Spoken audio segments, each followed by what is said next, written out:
Hi everyone, আমি রিয়া চলে এলাম তোমাদের সাথে আবারও একটা নতুন মিনি ব্লগ শেয়ার করতে। আজকের সকালটা শুরু করলাম প্রথমেই মেথি মৌরি ভেজানো জল খেয়ে।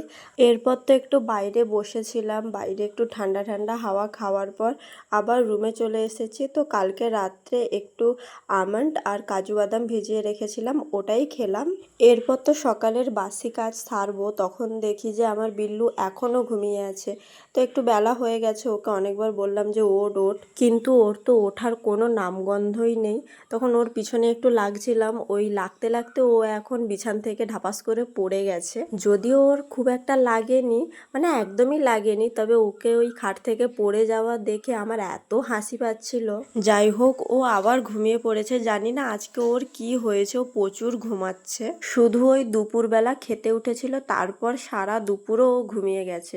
যা গরম পড়েছে, বাসি কাজ তো কম ছিল, বাসি কাজগুলো সেরে তাড়াতাড়ি স্নান করে পুজো দিয়ে দিয়েছি।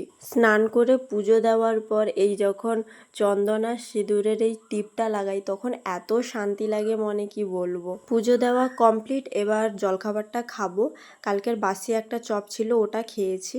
তো ওটা দেখার পর মা একটু বকেছে, তারপরে একটু ভেন্ডি আলু ভাতে দিয়ে ভাত খেলাম। আজকে দুপুরের রান্নায় করেছি মাছের ডিম ভাজা, আলু দিয়ে পলছাতা ভাজা আর মাছের ঝাল। রান্না করার পর এত গরম লেগেছে, যেহেতু কাঠের উনুনে রান্না করেছি, তো একটু গ্লুকন্ডি বানিয়ে খেলাম।